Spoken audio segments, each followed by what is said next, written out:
Brazilian BA guest. I have a very special guest today, someone that was very important to me as a person, and I believe for all of you that works with software engineering. This guy is Ivar Jacobson. Good morning, Ivar. Hello. I believe it's good afternoon for you, right? Yeah, it is. Yeah, it's getting to tea time and the first glass of wine. Oh, that's great. Ivar, I do have a very good question for you today. The question is about something that I have reading some articles from you about some crazy things that are happening with methods. What are those crazy things? Yeah, as you know, I've been involved in methods, the methods war for many years, my method 20 years ago was called rational unified process. It was the most successful method around the world. It's not only mine. It was the one I advocated. We were a team of people developing it, and I must say that I felt it's very strange because a popular method means you are a guru. And I was asked to travel around the world and talk about this method. I was in Brazil many times. I was surprised of the interest that people gave not only to the method as such, but to the individual. I mean, you become quite like a hero, and it's about technology. And of course, the way we work is not very scientific. It's very much about who is the best salesperson, not the best technologist.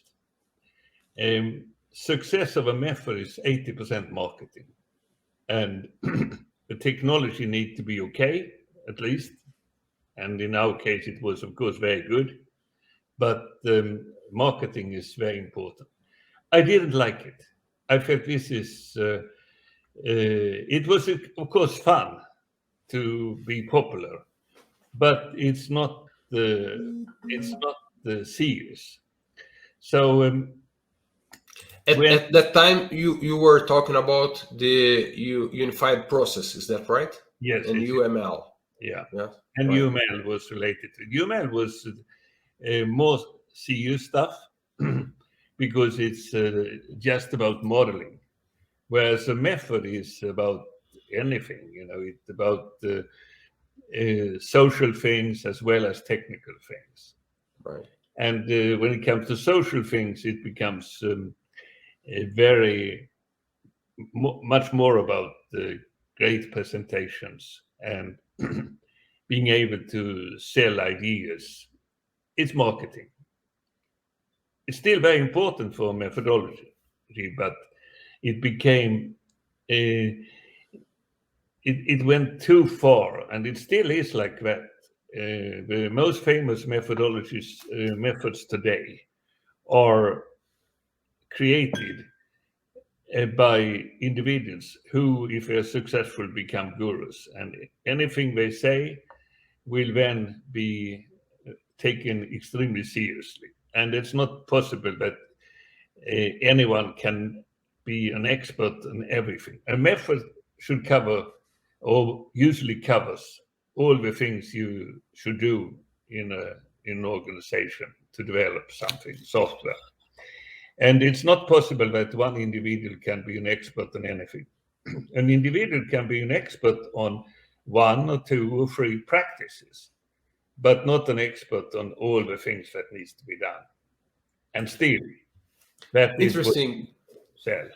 When you're talking, I was thinking about some quotes I often see, and they're quotes from Albert Einstein, and at sometimes about topics that are nothing about physics or his specialty. And he wasn't certain all the times. He was certainly a great mind, a very great physicist, but he was not always right in every subject. So No, he was able to express himself about any aspect of life, basically, because he was considered a genius. Now, we have a long distance between Albert Einstein in terms of intelligence and capabilities than any of the now living methodologies for software development. But nevertheless, when we got the agile movement and the agilistas, the only thing they actually had in common, I would say, was that they hated RUP. So that was probably the only thing they had in common, and for many reasons. There are good reasons and there are less good reasons, but it resulted in that the world saw RUP as not agile, and I think we don't need to go into that, was RUP agile or not, actually, but the important thing is RUP became not popular anymore, and instead other things came like extreme programming, Scrum, and now Safe and DAD and Less and Nexus, whatever. We have many things today. And at that time, when this happened, I had also the idea to make go over to scaling scale agile approach using ideas from RUP and otherwhere. But instead of doing that, I felt this is crazy. It's crazy that we have a methods war. That you either use one, if you use one method, you cannot move to another method easily.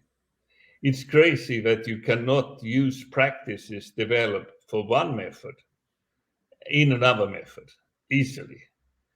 For instance, if you like a practice in a method like Safe, and you want to reuse it somewhere else, you have to redesign it, rewrite it. And when you rewrite it, you probably invent something new that you think is fantastic, but may be counter to the whole idea originally. So that is crazy. It's crazy that we have nothing in common between the different methods. So of all these 10 maybe methods that today are talked about, there is nothing, no commonality on the surface, because they all use different terminology, vocabulary. They use different ways of describing the method, and they don't have any practices even if they have a practice in common. For instance, Scrum is used in 75% of all we do. Even if they have Scrum, they have to rewrite Scrum to make it fit into their own method. It's just ridiculous. Why don't the world react? Why don't the world's most intelligent people in software engineering don't put a stake in the ground and say, enough is enough. We don't want to have a methods war. We want to be able to select practices wherever they are. For instance, practices Scrum, user story, and test-driven development. They should be able to be in an ecosystem where you take them out from that ecosystem and put together to your own method. You don't need branded methods. what's the difference between the time we live now with those crazy, with those method war, as you said, in agile fields, and what we had when you created UML and unified process in the first time? Because there was a method wars at that time too, wasn't there? I remember when I was in university, and there was thousands of methods and different minds, and there was this joint from you, Humbo and Bohr, right? And you created that unified method. What's the difference between that time and today? And that's an extremely good question. It's 25 years ago we created UML. We created a unified process 25 years ago. And the situation is exactly the same. We have not moved to a situation where we have some commonality. The only thing which is common in between different methods, we use the same alphabet. I exaggerate a little, but it's not much more. And that is on the surface, what people see. But underneath the surface, we have a lot of common. We are using these different methods, use a lot of common practices, user stories, use cases, test-driven development, etc., etc. But they are hidden because they are rewritten. They are rewritten for every method. Not every, but yes, that is the message. And this is what needs to change. Would you like to list the 5 crazy things you mentioned? Sure. Methods war is a crazy thing. We shouldn't have methods war. We should collaborate. The top guys who created methods are very brilliant people. And they don't collaborate. They actually are more enemies than they are friends. They have interests, right? And commercial interests. It's not only commercial. It's commercial is one thing, but it's basically about ideas. Many of them don't really care about money, but they care about being successful with our methods. Would you say it's kind of some vanity? Would you say it's some vanity? It could be something like that, but I think it's more about if you are a creative person mind, you want your ideas to be accepted. Right. So that is one methods war. The second is what I call practices are put in method prisons. And that means a practice developed for one method cannot be reused in another method without rewriting. That's a crazy thing. Right. And then if you rewrite, you actually change too. So it's not the same practice. Sure. The third thing is that we live with gurus. Every successful method has become, the founder become a guru.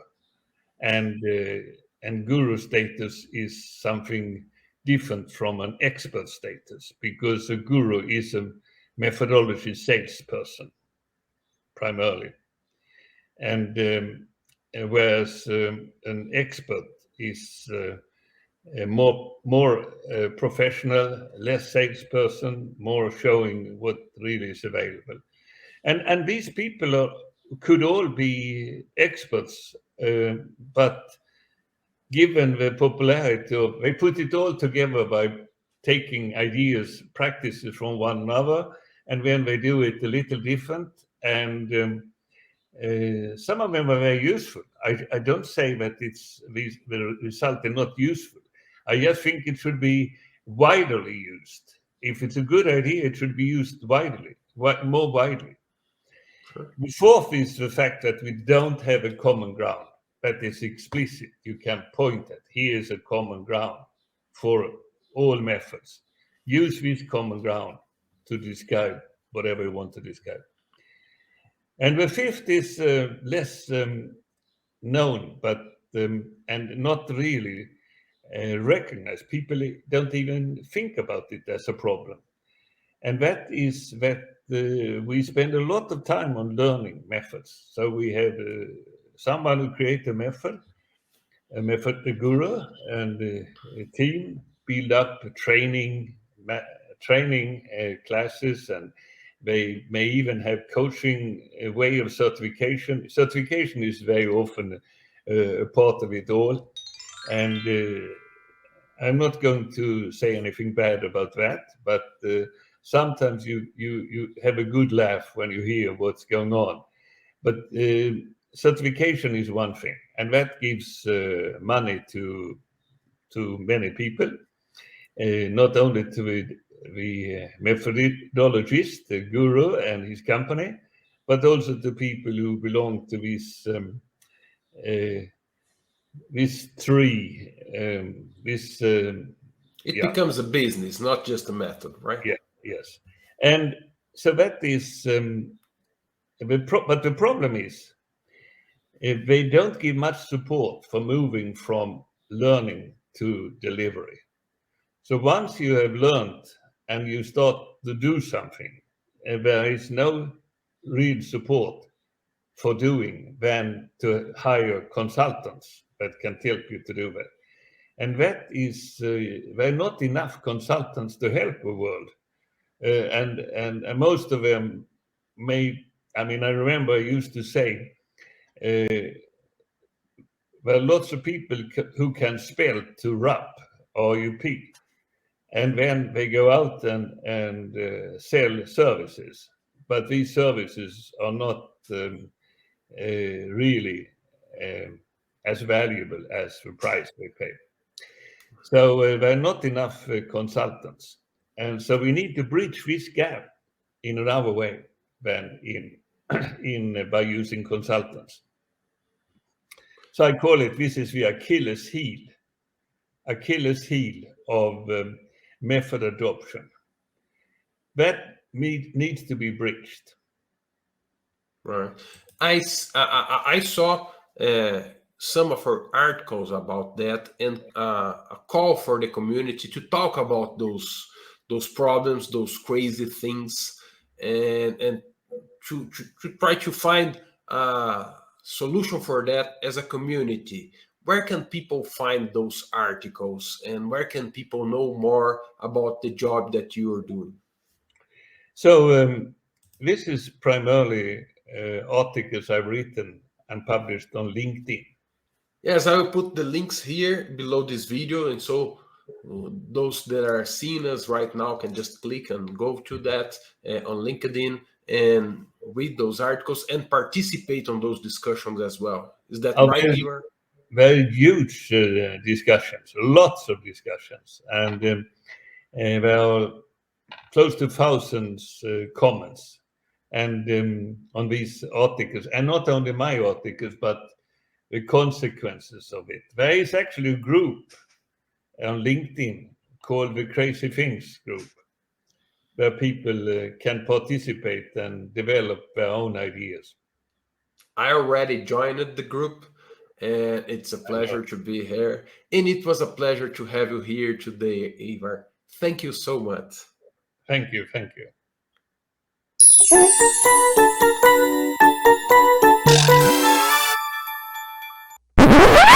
Would you like to suggest a solution for that? We have a solution, and that is what I've been working on 15 years.